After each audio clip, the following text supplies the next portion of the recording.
Halo teman-teman semuanya, apa kabar? Semoga semuanya dalam keadaan sehat. Amin. Bertemu lagi dengan saya Gulo dari Jadi PNS. Kali ini kita bersama salah satu perempuan inspiratif yang banyak sekali kegiatannya, tapi menyempatkan dirinya untuk olahraga dan nggak main-main, olahraganya bukan satu. Sudah bersama kita Mbak Agnes Yulia Fitriani, seorang sport enthusiast dan juga seorang CEO nih, female CEO dari ayobantu.com. Halo Mbak Agnes, apa kabar? Halo, kabar baik, Gulo. Ya, makasih Mbak Agnes sudah mau sharing bagaimana cerita seorang Mbak Agnes ya, seorang ibu, pegiat olahraga, senang olahraga dan juga CEO dari ayobantu.com. Nah, kita pengen tahu nih, backgroundnya lebih detail lagi seorang Mbak Agnes itu seperti apa sih? Oke, halo teman-teman semua. Perkenalkan, saya Agnes. Tadi udah disebutkan ya oleh Gulo. Saya adalah ibu dari dua orang anak dan juga penyuka olahraga, penggiat olahraga, dan juga CEO dari ayobantu.com. Kalau ditanya background saya dulu kuliah dan menyelesaikan S1 saya di psikologi Unika Sugiya Pranata di Semarang dan FYI juga saya aslinya dari Weleri, daerah Semarang juga. Jadi eh, orang Jawa ya, jadi maafkan kalau logatnya agak-agak medok nih. Saya harap enggak juga ya. Em, dan disinilah saya tinggal di Jakarta. Kita pengen tahu nih, kapan dan di mana sih Mbak Agnes ini mulai menyukai olahraga? Kalau ditanya kapan, emang sejak kecil sih suka olahraga ya. Tapi mulai kayak kecanduan banget itu justru setelah melahirkan anak kedua. Jadi backgroundnya gini nih, waktu hamil anak kedua itu suami saya itu tuh suka banget ikutan race lari di Bali waktu saya tinggal di Bali ya. Waktu Ah, itu, jadi kemana-mana tuh kita cheering sama anak pertama saya lagi hamil gitu kan cheering gitu. Terus lihatnya kok seru banget ya, lari itu ada race-nya gitu. Walaupun nggak menang ya, cuman kayak apa ya, sesuatu yang baru kan, kayak exciting banget lah lihat euforianya orang running race, kemudian waktu finish tuh dapat medali, ya kan, terus dan juga dapat kayak macam-macam lah, ada goodie bag-nya gitu, seru lah. Terus semenjak itu jadi kayak ntar kalau aku udah melahirkan aku mau ikutan gitu dan ternyata itu jadi kayak quality time-nya kami berdua gitu sama suami. Iya, jadi tiap pagi kita sebelum berrutinitas sama anak-anak tuh kita tiap pagi lari bareng gitu-gitu. Dan mhm. suami saya juga waktu itu sibuk banget ya, itu jadi kayak quality time banget sama suami sih. Singkat cerita, sekarang Mbak Agnes itu nggak cuma olahraga lari, tapi dikenal dengan triathlon. Itu Ya, kompetisi ya, triathlon itu tiga cabang ya. Itu lari, tiga cabur. Ya, balap sepeda, sampai renang nih. Tiga iya, cabang olahraga langsung itu gimana ceritanya Mbak Agnes? itu juga pengaruh suami saya. Jadi lari itu mulai dari 5 kilometer, kemudian 8 kilometer, kemudian 10, kemudian half marathon 21 kilo, kemudian full marathon 42 kilo gitu. Wow, Terus itu setelah melahirkan anak kedua full maraton. iya ya, iya. Itu perjalanannya agak panjang sih. Jadi Wow. setelah melahirkan, setelah menyapi, udah kan, udah apa namanya anak dua saya udah nggak menyusui lagi, disitulah mulai aktif banget gitu. Terus uh, um, suami saya tuh yang kayak nge-challenge, enak nih kayaknya next apa lagi ya setelah full maraton gitu kan. Kayak udah mentok kan, sebenarnya ada lagi sih namanya ultra maraton, cuman itu nanti kita bahas. Jadi full maraton, kemudian apa nih next challenge nih? Wah, kayaknya seru nih kita ikutan triathlon, berenang, bersepeda, terus lari gitu. Kebetulan di Bali itu memang banyak banget event-event kayak gitu loh. Jadi seru gitu loh. Dan latihannya juga enak kan. Secara Bali kan pantai enak aja gitu kan buat renang gitu. Sepedaan juga enak banget, jalannya tuh mulus, rutenya indah gitu-gitulah. Jadi menyenangkan banget. Ya balik lagi tadi ya, itu kayak punya quality time-nya sama suami sih. Dengan bonus badan yang sehat gitu kan. Oke, jadi sama-sama sehat, sama-sama badan punya bonus badan yang lebih segar dan bugar lagi ya, Mbak Agnes Dan ya. yes, Mbak Agnes itu nggak mudah untuk ikut 21 full bahkan ultra. Itu udah bagaimana persiapan seorang Mbak Agnes? Sendiri kah? Apa memang sama suami aja atau bagaimana? sama suami sih, sama suami. Jadi kayak karena suami saya juga suka eh, apa ya ngulik gitu kan, gimana preparationnya gitu. Dan olahraga tuh memberi kita pelajaran kayak kayak kalau punya komitmen, terus ada tujuan yaitu misal mau race di tanggal sekian gitu, kita kayak udah kayak punya set apa ada goalnya, terus kita gimana nih preparationnya gitu kan, dan harus disiplin juga gitu. Walaupun bukan yang atlet-atlet amat enggak sih, cuman at least kita finish happy, nggak finish tepar gitu kan. Jadi Oke, ini kita harus prepare nih gitu kayak yang nge-gym. Anak-anak sekolah dulu yang berdua belum sih, cuman apa namanya begitu. Jadi kebetulan gymnya saya dulu join itu dekat sekolah anak. Jadi setelah antar sekolah nge-gym gitu, gitu sih. baik. Dari sekian banyak race yang pernah diikuti oleh dari Mbak Agnes, mana sih yang memberikan kesan? Ini nih berkesan banget deh.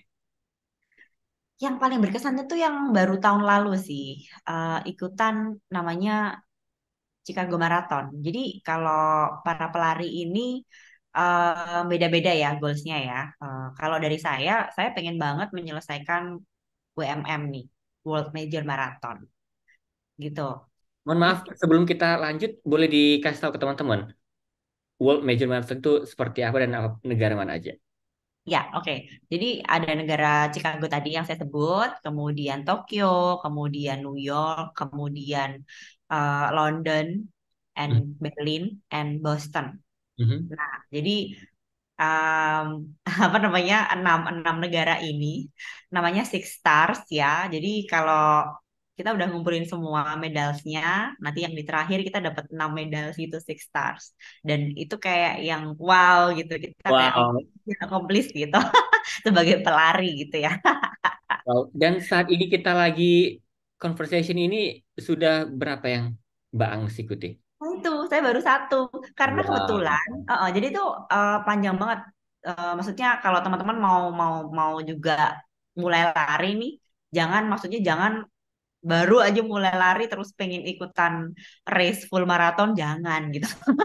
It's a long long way gitu. Better better kayak pelan-pelan dulu gitu, kayak tadi saya bilang kan 5 kilo dulu, 8 kilo dulu, 10 kilometer dulu, and so on gitu.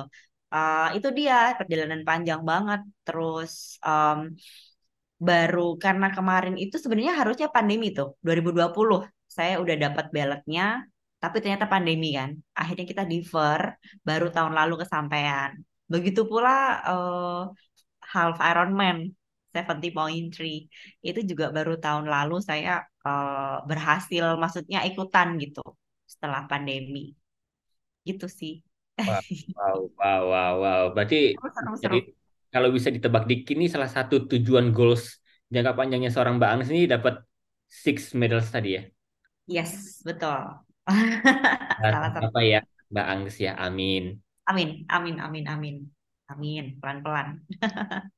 Mbak Agnes selama menjalani rutinitas nih dalam bidang olahraga, ada nggak Ya. sesuatu kejadian nih ya atau sesuatu hal yang menyedihkan atau mengetuk hatinya Mbak Agnes nih dalam bidang olahraga?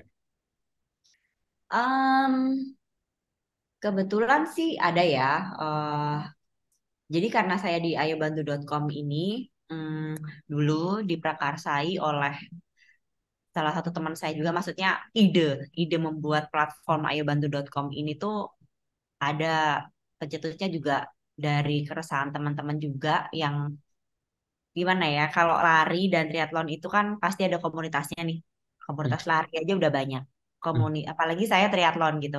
Komunitas lari ada, komunitas sepeda ada, komunitas triathlon sendiri juga ada, banyak lah komunitas olahraganya. Hmm. Dan saya bersyukur saya dikelilingi oleh teman-teman yang peduli, nggak cuma peduli dengan sendiri, nggak cuma peduli dengan kesehatan sendiri, nggak cuma olahraga buat gaya-gayaan, enggak. Tapi seringnya para komunitas olahraga ini tuh bikin suatu event Entah Mhm. itu event kecil, lari bareng, entah itu event anniversary komunitas kami masing-masing. Tapi Mhm. selalu dibarengi dengan galang dana gitu. Selalu pengen memberikan impact yang positif gitu buat masyarakat Indonesia yang membutuhkan gitu. Nah, tapi kan kalau transfer ke rekening pribadi atau rekening komunitas gitu kan agak susah ya, bikin transparansinya, bikin pertanggungjawabannya gitu, dan memilah-milah siapa nih yang udah transfer untuk donasi ini. Ribet banget ya, harus cetak Ya. mutasi dan gitulah. Ada juga yang kena pajak ya, pokoknya susah lah.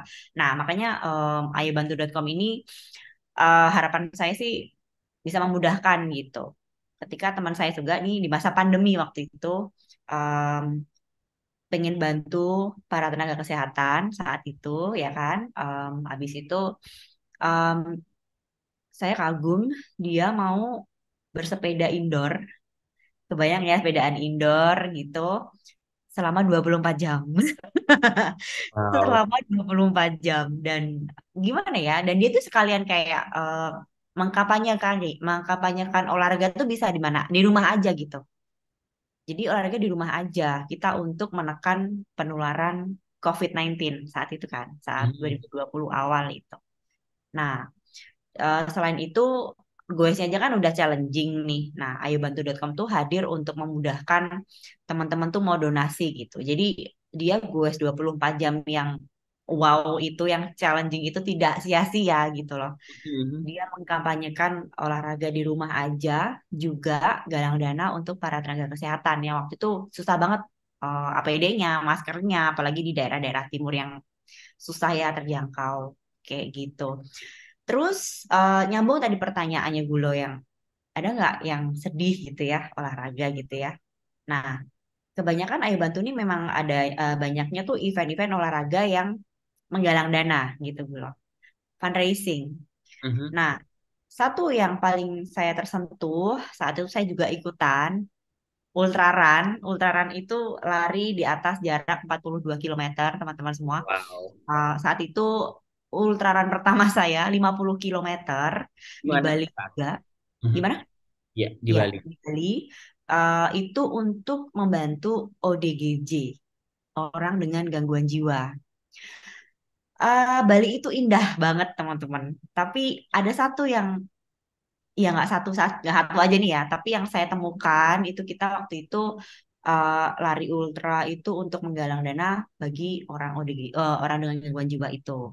Dan kami maksudnya, kami para fundraiser diajak untuk mengunjungi mereka. Nah, ODGJ ini dipasung teman-teman. Jadi bukan dibawa ke rumah sakit jiwa oleh keluarganya, namun karena di pelosok desa ya di Bali itu mereka kayak gimana ya? Kayak mungkin kurang percaya aja dengan tenaga medis ya. Jadi mereka mereka tuh dengan apa ya, jalan pintas aja lah. Mudahnya kita pasung aja deh biar nggak ganggu orang, biar nggak menyerang orang gitu. Tapi menyedihkan banget beneran deh. Pasung itu bener-bener kakinya di lantai, ya kan? Terus tempat tempat tidurnya, jadi rantainya tuh pendek. Dia bahkan tidak bisa jauh-jauh gitu loh. Dan di sebelahnya itu kandang ternak, kandang babi atau kandang kambing gitu.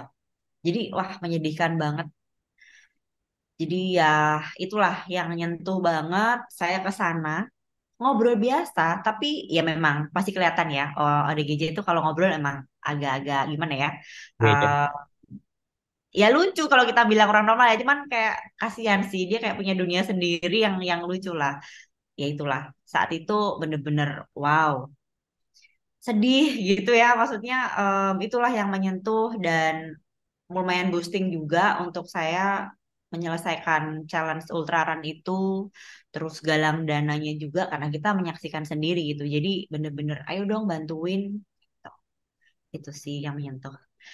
Terus selang waktu berganti, udah galang dana selesai ya, eventnya selesai, dikasih laporan tuh. Yang tadinya si ODGJ ini gondrong, terus apa, pokoknya kasihan lah dipasung. Dikirimin foto udah ganteng, udah foto cukur rambut, terus udah bersih dan nggak dipasung lagi, gitu. Jadi kayak wah happy banget sih. Kayak Wow, gitu. wow, wow, wow. Heeh. Dan kemudian Mbak Agnes ini membentuk ya yang namanya tadi Ayo Bantu. Ayo bantu.com. Ada nggak hal yang mendrive, memotivasi Mbak Agnes ini untuk ini kayaknya harus dibuat deh. Yes, sebenarnya em, cita-cita utama, ya bisa dibilang cita-cita utama ya, itu tuh bener-bener dulu waktu saya jadi mahasiswa, Mhm, saya udah sebutkan tadi, saya kuliah di psikologi, jadi ada suatu mata kuliah yang mengharuskan saya untuk mengunjungi suatu yayasan. mhm, Nah, waktu itu saya berkunjung di Yayasan Anak Berkebutuhan Khusus nih. Kemudian ya mengamati kan observasi, wawancara gitu. Terus ngamatin nih, ya ampun, ibu-ibu di sini tuh tulus banget ya mhm, eh, melayani anak-anak berkebutuhan khusus ini.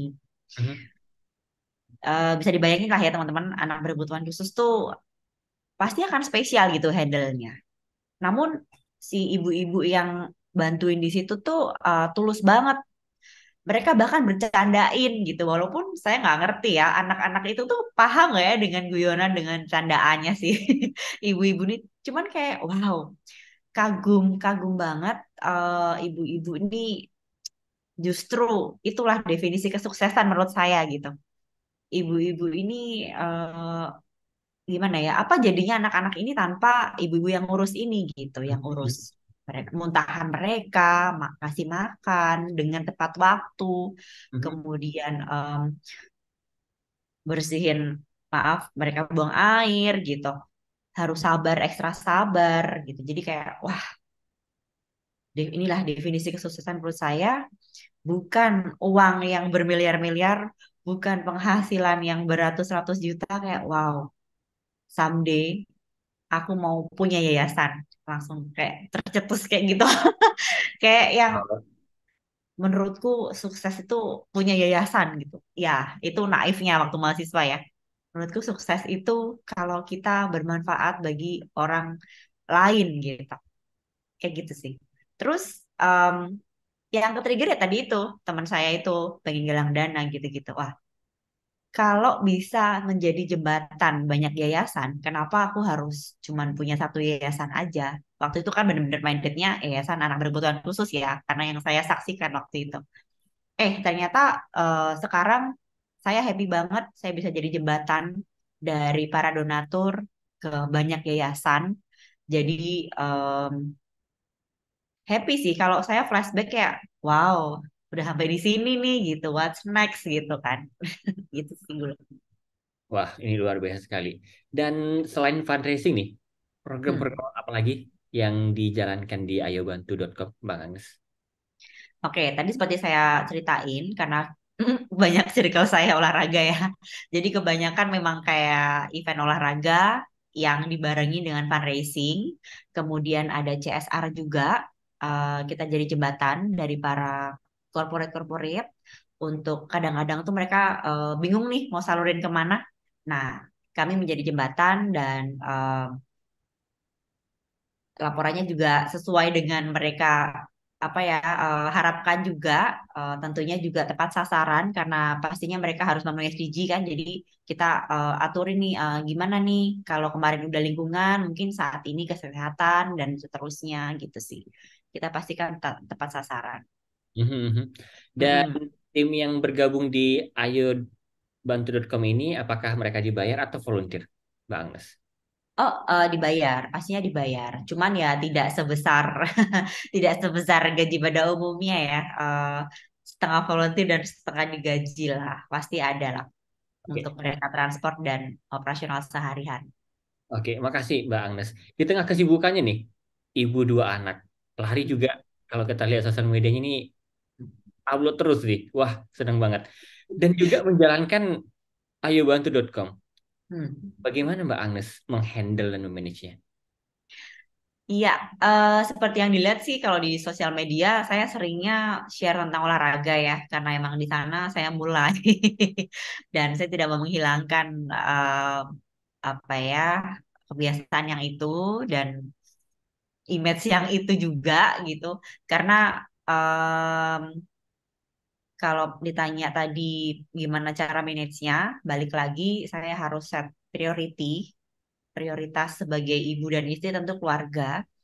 Jadi saya pastiin dulu nih anak-anak dan suami semua sudah em, diatur, maksudnya udah settle gitu ya.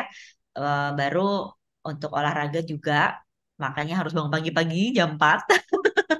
Wow. Jam 4 terus sudah bangun pagi-pagi, terus set semuanya, olahraga dulu, baru urus anak-anak sekolah ya kan. Kebetulan ada support system juga pastinya. Ada neni juga lah ya. Maksudnya saya mau jujur aja nih pasti ada neni untuk jagain karena saya nggak bisa sendiri juga. Terus dan bagi saya juga olahraga tadi selain quality time buat suami itu juga me time juga sih. Jadi kayak boost mood untuk seharian ya, untuk ngurus anak. Terus kemudian setelah tadi olahraga dan ngurus anak saya harus ke kantor, ngurus ayubantu.com. Kemudian sore ke malam tentunya untuk waktu keluarga. Itu tadi sebagai prioritas dan manajemen waktu saya ya. Jadi ya itulah bagaimana caranya untuk manage semuanya gitu sih. Makasih Mbak Agnes sudah sharing dan menceritakannya dengan jujur. Ini appreciate sekali. Makasih banyak. Ibu dua anak, Hmm. ngurus keluarga, lari juga olahraga, triathlon, kemudian ngurusin ayobantu.com. Gimana rasanya, Mbak Agnes? Rasanya gimana ya? Ini sih hidup yang aku pengenin gitu. Hidup yang eh, saya cita-citain gitu ya. Dan puji Tuhan emang diberkati dikasih suami yang suportif juga. Kemudian dia sih yang banyak kasih input ya tentang apa ya problem solving, kemudian tentang ayahbantu.com juga gitu-gitu. Dan support juga, maksudnya istrinya boleh nih eh, olahraga juga kerja, anaknya yang penting juga maksudnya terurus juga gitu. Dan kadang-kadang kayak sekarang ini dia bersedia tuh nidurin anak dulu. Oke, eh, terima kasih untuk banyak loh gantian untuk gantian masnya. jagain gitu-gitu ya. Jadi it's all about komunikasi sama support system juga sih. Wow, ini luar biasa sekali nih, Mbak Agnes. Mbak Agnes, ingin tahu nih, apa sih future goal-nya dari ayobantu.com 5 tahun dan long term goal-nya? Kalau um, goalnya sih pengen jadi top of mind bagi masyarakat Indonesia ya untuk galang dana dan donasi. Tentunya itu sih. Amin. Makasih banyak, Mbak Amin. Agnes. Mbak Agnes, Amin. apa nih pesan seorang Mbak Agnes nih untuk anak muda dalam Hmm. hal olahraga? Dalam hal olahraga, ayo mulai sekarang. Mulailah sekarang karena eh, kesehatan itu mahal ya. Maksudnya gini, kalau investasi untuk alat olahraga, investasi untuk bayar gym, itu tuh bisa disiapkan gitu. Tapi kalau bayar untuk sakit, oh jangan, jangan disiapkan gitu. Jadi mendingan kamu menyiapkan biaya untuk kesehatan, yaitu tadi olahraga ya. Kayak sesimpel mungkin beli jersey lari, beli sepatu lari. Tapi tuh kamu akan berterima kasih 10 tahun kemudian gitu. Kamu olahraga gitu. Karena bener-bener deh, apalagi cewek ya, setelah hamil, menyusui gitu, akan berasa banget em, apa ya, saya aja yang olahraga aja merasa gitu loh, badannya udah mulai menua nih, metabolismenya udah berubah gitu. Jadi jangan nunda-nunda, olahraga itu apa aja bisa, yang penting suka. Yang penting suka dulu deh. Apapun olahraganya, yang penting suka dulu. Pasti akan ketagihan dan itu akan continuing gitu. Jadi kebiasaan. Makasih banyak, Mbak Agnes. Dan yang terakhir nih, Mbak Agnes. Kalau kita lihat ini, wah perjalanannya Mbak Agnes enak banget ya. Lari, kemudian ikut race, kemudian bangun ayobantu.com. Kita pengen tahu nih, kapan dan di mana sih seorang Mbak Agnes itu berada di titik terendah dalam hidupnya? Pastinya ada ya banyak sih. Jadi em, titik terendahnya itu justru saat orang tua saya berpisah. Kemudian itu juga masih kelas 4 SD. Itu pun karena ayah saya yang suka KDRT. bisa kebayang lah teman-teman mungkin yang um, bisa relate ya setiap hari mendengarkan apa ya ribut orang tua ribut gitu-gitu. Kemudian dulu saya juga bukan orang yang mampu, namun berkecukupan, bukan yang kurang-kurang amat, berkecukupan. Tapi saya pernah merasakan tuh um, apa namanya kalau ke rumah nenek nih yang di desa, saya buang airnya di kebun gitu-gitu. Saya pernah merasakan itu. Terus makanya saat ini tuh kayak di ayobantu.com kalau lihat campaign yang bantu bangun toilet gitu-gitu sangat relate gitu dan sangat-sangat wah ini harus dibantu nih gitu. Jangan sampai kayak dulu gitu kan. Terus jadi titik terendah itu justru yang membuat saya sekarang kayak gini gitu. Ha-ha. Mungkin orang kalau lihat, wah enak lah Agnes gini gini gini gini. Em, yang dialamin dulu tuh beda banget sama sekarang. Justru sekarang mungkin Tuhan kasih yang enak-enak gitu ya, karena dulu udah abis nih, gagalnya nggak enaknya udah abis gitu. Jadi pesan juga nih buat teman-teman semua, kalau kalian gagal, it's okay gitu. Justru kalau menurut saya ya, saya punya mindset abisin dulu gagalnya supaya nanti habis gitu tinggal tersisa kesuksesan aja gitu tersisa berhasilnya karena kita udah mencoba gagal ya jangan diulangi lagi kan maksudnya pasti nanti cara lain mudah-mudahan berhasil gitu dan kalau sekarang ada badai pasti akan ada pelangi nanti menanti gitu sih dan jadi moto juga sekarang kayak sekarang diberkati banget nih nah saatnya untuk memberkati orang lain juga gitu sih membagi berkat Luar biasa sekali. yes. Mbak Agnes, makasih Semoga banyak. menjawab ya Lagi, pertanyaannya. ya sini menjawab sekali dan luar biasa sekali. Makasih banyak Mbak Agnes sudah Dengan share senang. kisah inspiratifnya. Luar biasa. Thank you, thank you, thank you. Semoga menjawab. Ya, menjawab sekali. Sekali lagi, makasih banyak Mbak Agnes dan terima kasih buat teman-teman yang sudah bersama kami. Semoga cerita dari Mbak Agnes tadi memberikan inspirasi dan juga motivasi untuk teman-teman agar menjadi pribadi yang lebih baik untuk keluarga, masyarakat, dan bangsa. Saya Gulo dan seluruh tim dari Jadi PNS mengucapkan terima kasih dan sampai jumpa dalam program Jadi PNS lainnya. Terima kasih. Terima kasih.